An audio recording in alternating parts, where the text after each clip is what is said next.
আল্লাহ রাব্বুল আলামিন বলেন, ওয়ামা আরসালনাকা ইল্লা রাহমাতাল লিল আলামিন। জোরে বলেন আল্লাহু আকবার।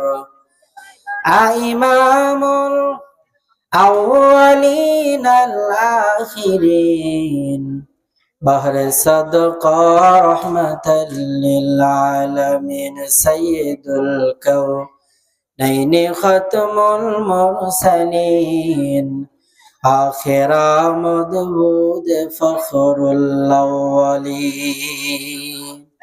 আমার ভাইরা, আরে মুমিন, আল্লাহ রাব্বুল আলামিন বলেন, আমি আমার নবী মুহাম্মাদুর রাসূলুল্লাহকে, আমার হাবিবকে জগৎবাসীর জন্য বড় রহমত করিয়া বানাইছি।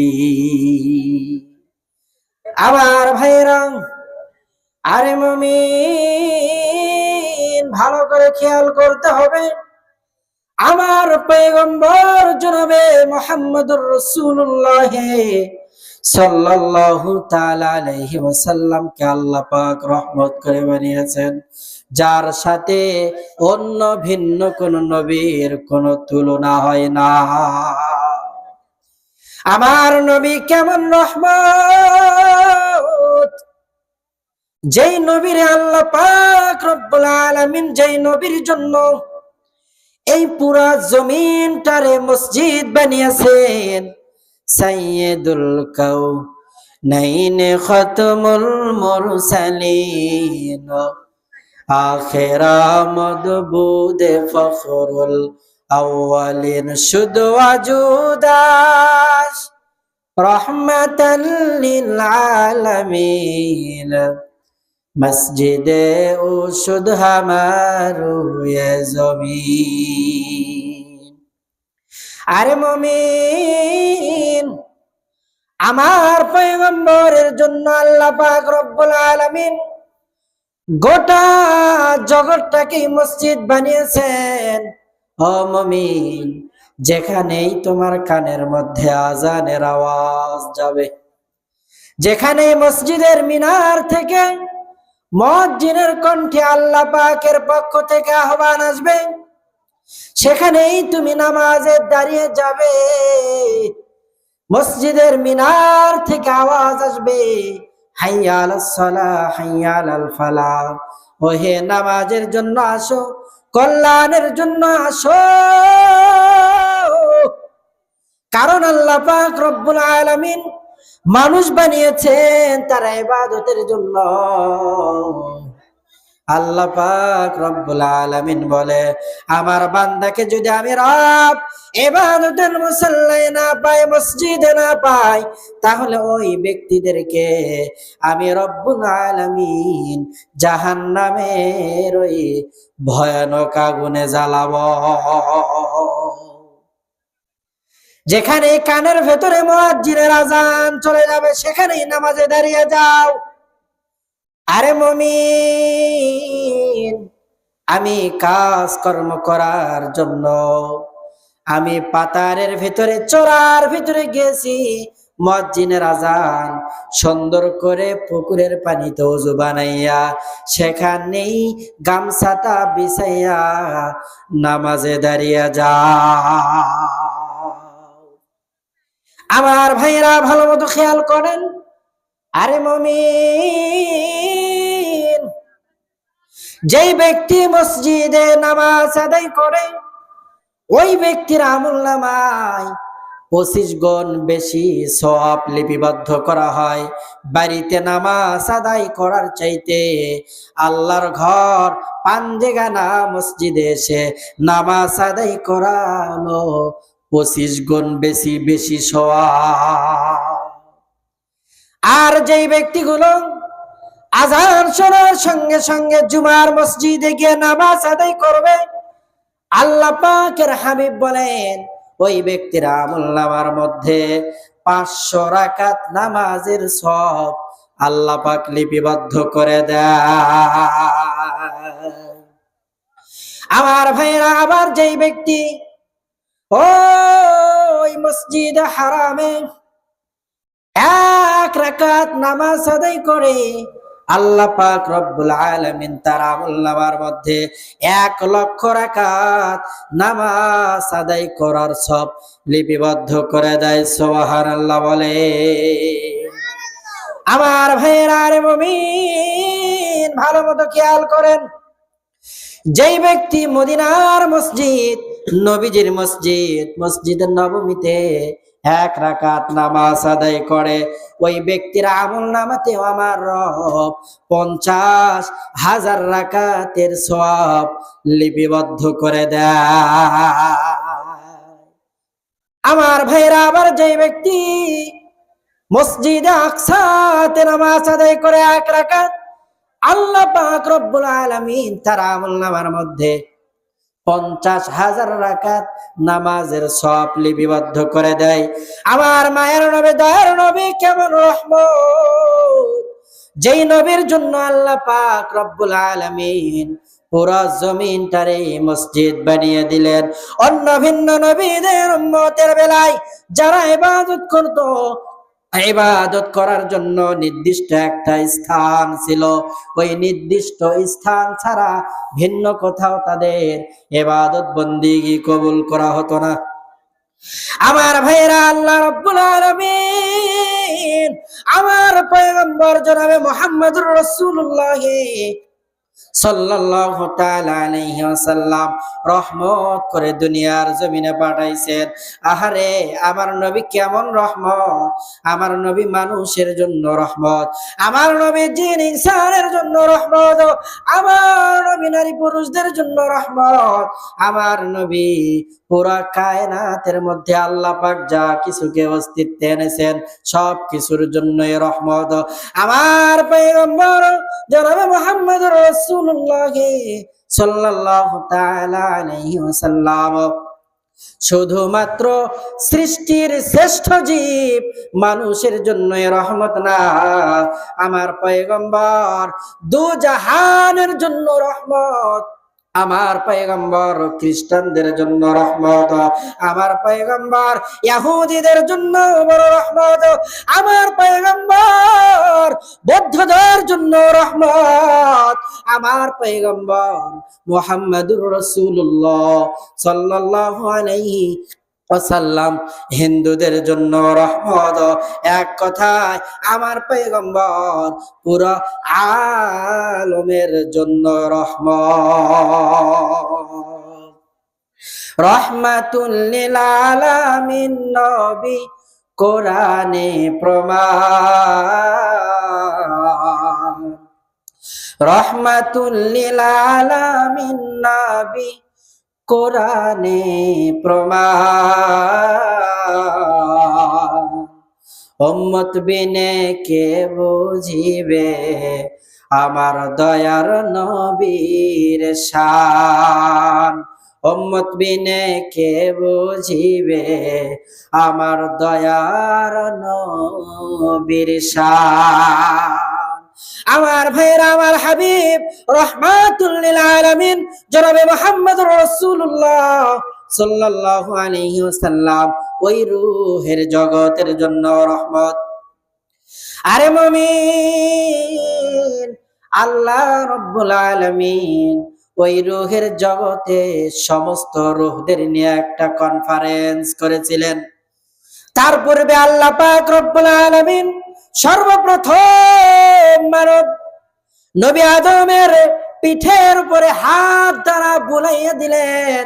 বুলাইয়া দেওয়ার সঙ্গে সঙ্গে আল্লাহ পাকের কুদরতি ইশারায় বাবা আদমের পেট থেকে প্রত্যেকটা মানুষের রূহ সেখানে পয়দা হয়ে গেল। সুবহানাল্লাহ বলে। কাদের কোদ অরত্তদারি বর কামাল আতা রব্বি আতা হাসবি জুল জালাল তুহি কাদের জলিলুল্লাহ জাহাদান বাহর হালে তুহি মেরা নিগাহবান। আমার ভাইরা, আরে মুমিন, ভালো মতো খেয়াল করো। আল্লাহ পাক রব্বুল আলামিন আদম নবীর পিঠে হাত বুলাইয়া দেওয়ার সঙ্গে সঙ্গে সমস্ত রূহগুলো, সমস্ত আত্মাগুলো জিন্দা হয়ে গেল। আল্লাহ পাক রব্বুল আলামিন সঙ্গে সঙ্গে বললেন, আলাস্তু বিরাব্বিকুম, আমি কি তোমাদের রব নয়? ও সময় সমস্ত রূহগুলো এক বাক্যে আল্লাহ পাক যে রব, ক্বালু বালা শাহিদনা, আল্লাহ পাক আমাদের রব, এ ব্যাপারে আমরা সাক্ষ্য প্রদান করেছি। এরপরে আল্লাহ পাক রব্বুল আলামিন সমস্ত রূহকে আবার মৃত্যু দান করলেন।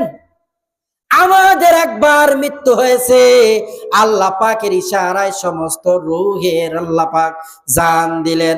আল্লাহ পাক যে রব, এই স্বীকৃতি নেওয়ার পরে আল্লাহ পাক সমস্ত রূহকে আবার মেরে ফেলে দিলেন। এজন্যই তো আল্লাহ পাক বলেন, কাইফা তাকফুরুনা বিল্লাহি ওয়া কুনতুম আমওয়াতা। ও মানুষ, তোমরা কেমন করে আমি রবের কুফরি করো, আমি রবকে না স্বীকার করো, অথচ তোমরা ছিলে আমওয়াতা, মৃত। এরপরে আমি রব তোমাদেরকে আবার জীবিত করেছি। আমার ভাইরা, ওই আলমে আরওয়াহের মধ্যে আল্লাহ পাক একটা মিলন মেলা করলেন। ওই মিলন মেলার মধ্যে আল্লাহ পাক জানিয়ে দিলেন, যে যার দিকে তাকাবে রে এই দুনিয়ার জমিনের মধ্যে, সে তার সঙ্গিনী হয়ে দুনিয়াতে আসবে। যেই ব্যক্তি যে কয়জনের দিকে তাকাইছে দুনিয়ার জমিনে, তার সঙ্গে দুনিয়ার জমিনে আল্লাহ পাক বিবাহের বন্ধন করে দেন। আবার যেই ব্যক্তি একাধিক মানুষের দিকে তাকিয়েছে, যেই নারী, ওই নারীর একাধিক পুরুষের সঙ্গে আল্লাহ পাক বিবাহ দিয়ে দেন। সব আল্লাহ পাক রব্বুল আলামিন ওই রূহের জগৎ থেকেই ফিট করে দিয়েছেন। আজকে আমার আপনার সন্তানগুলো যৌবনের তাড়নায়, প্রেম প্রীতি ভালোবাসায় আমার আপনার সন্তানগুলোর প্রাণ এখন হাই। প্রেম প্রীতির হাবুডুবু যুবকদের প্রাণ এখন হাই। কিছুদিন পর প্রাণ আর হাই থাকে না, ওই প্রাণটা লো হয়ে যায়। আবার কিছুদিন পর ওই হাই প্রাণটা নাই হয়ে যায়। কথা বলেন ঠিক কিনা? নেই আপনার আবার যুবক সন্তান ভালো দিনদার পরহেজগার জীবন সঙ্গিনী না পাওয়ার কারণে একটা সময় দেখা যায় যে সে দুনিয়ার থেকে ধুকে ধুকে ধুকে ধুকে মৃত্যুর কুলে ঢুলে পড়ে। এজন্য আমার ভাইরা, আল্লাহ পাক রব্বুল আলামিন সব ওই রূহের জগৎ থেকেই ফিট করে দিয়েছেন, কিন্তু আমরা মূল হাকিকত থেকে অনেক দূরে। কথা বলেন ঠিক কিনা? হাকিকত সে তু দুনিয়া বেখবর হায়, দুনিয়া কি নুমায়েশ পর নজর হায়, নমি গোয়াম কে আজ দুনিয়া জুদাবাস, বাহার কারে কে বাসি বা খোদাবাস, চিস্তে দুনিয়া আজ খোদা গাফিল বুদান, মে কমাশু নকরা গফার জিন্দোজা। আমার ভাইরা, আল্লাহর হাবিব রাহমাতুল লিল আলামিন এই দুনিয়ার জগতের জন্য বড় রহমত। আমার পয়গম্বর ওই কবরের জগতের জন্য বড় রহমত। যেই কবরে আল্লাহ পাকের রসুল ছাড়া, আল্লাহর নেক আমল ছাড়া বন্ধু কেউ রবে না। কথা বলেন ঠিক কিনা? মৃত্যুবরণ করতে হবে আমাদেরকে, দুনিয়া থেকে বিদায় গ্রহণ করতে হবে। কিন্তু আমাকে আপনাকে ঈমান নিয়ে কবরের বাড়িতে যাইতে হবে। আজকে কয়জনের চিন্তা আছে আমাদের? চিন্তা করে দেখো না, কবরে কি যাইবা না, অবশেষের ঠিকানা শুধুই মাটির বিছানা। যেই কবরে আল্লাহ ছাড়া বন্ধু কেহই থাকবে না, চিন্তা করে দেখো না কবরে কি যাইবা না। আমার ভাইরা, আরে মুমিন, ভালো মতো খেয়াল করতে হবে। আমার হাবিব রহমাতুল্লিল আলামিন ওই হাসরের ময়দানের জন্য হলো বড় রহমত। যে হাসরের ময়দানটা হয়ে যাবে বড় কঠিন, ওই ময়দানে আল্লাহ পাক কাহারিয়াতের রূপ ধারণ করে বসে যাবেন। আল্লাহ পাকের সামনে দাঁড়ানোর মতো কোনো মানুষ নাই। আল্লাহ পাকের সামনে দাঁড়ানোর মতো আমার হাবিব ছাড়া ভিন্ন কোনো নবীও নাই। আল্লাহ পাক রব্বুল আলামিন বলেন, লিমানিল মুলকুল ইয়াউম, আজকের মুলকিয়াত, আজকের ক্ষমতা সব হলো আমি রবের। আল্লাহ পাক রব্বুল আলামিন লিল্লাহিল ওয়াহিদিল কাহ্হার, কাহারিয়াতের রূপ ধারণ করে বসে যাবে। আল্লাহর হাবিব আল্লাহ পাকের সম্মুখ পানে দাঁড়িয়ে যাবে আর ডাকতে বলবে, মালিক আমার উম্মতদেরকে আপনি বাঁচান। ওই ভয়াবহ ময়দান, যেদিন পাহাড় ফেটে যাবে, টুকরো টুকরো হয়ে যাবে, পাহাড়ে ফার जाएगी, জমি पर जलजला होगा, मोहम्मद तख्त पर होगा, আদালত पर खुदा होगा। পাহাড় টুকরো টুকরো হয়ে যাবে। ইসরাফিল আলাইহিস সালামের সিঙ্গার ফুৎকারের মাধ্যমে দুনিয়াটা ফেটে পানি বের হওয়া শুরু হয়ে যাবে। পুরা কায়নাতের মধ্যে যা কিছু আছে আল্লাহ পাক রব্বুল আলামিন ইসরাফিল আলাইহিস সালামের সিঙ্গার ফুৎকারের মাধ্যমে সব তুলার মতো উড়তে থাকবে। ওই সময় আপনার আমার হাবিব রাহমাতুল লিল আলামিন জনাবে মুহাম্মদুর রাসূলুল্লাহ সিজদায় পড়ে যাবেন আর ডাক দিয়ে বলবে, আল্লাহ আপনি আমার উম্মতকে তাড়াতাড়ি জাহান্নামের আগুন থেকে বাঁচান। আল্লাহ পাকের হাবিব, দয়ার নবী, মায়ের নবী, রহমতের নবীকে আজকে গালি দেওয়া হয়। বড় দুঃখজনক হলেও সত্য, আল্লাহ আর আল্লাহ পাকের রসুলকে গালি দেওয়া হয়। এমনকি আল্লাহ পাকের কথা নিয়েও আজকে বিতর্কিত করা হয়। এত বড় জালেম আল্লাহর জমিনের মধ্যে আর কে হতে পারে যে আল্লাহ পাকের কথা নিয়া কটূক্তি করে? কথা বলেন ঠিক কিনা? সে যে কেউ হোক না কেন, আল্লাহ পাকের কথা নিয়ে যে ব্যক্তি নাড়াচাড়া করবে, সে যে কেউ হোক না কেন, সে ঈমানদার হতে পারে না। আমরা মুসলমান, আমরা সব সহ্য করতে পারি। আপনি আমাকে গালি দেন, আমি সহ্য করব, কিন্তু আমার আল্লাহকে নিয়ে, আমার রসুলকে নিয়ে, আমার কোরআনকে নিয়ে, আমার কাবাকে নিয়ে কথা বললে কোন মুসলমানের দেহে এক বিন্দু রক্ত থাকতে কোন মুসলমান এটা বরদাস্ত করতে পারে না। কথা বলেন ঠিক কিনা? দরকার হলে মুসলমান তাদের দেহে রক্ত দিবে, জীবন দিবে, রক্ত দিবে, ময়দানে ঝাঁপিয়ে পড়বে, কাফনের কাফন ময়দান নিয়ে রাস্তায় আন্দোলনের ডাক দিবে। এরপরেও আল্লাহ ও আল্লাহ পাক রাসূলের ইজ্জতকে নষ্ট করতে দিবে না। কথা বলেন ঠিক কিনা?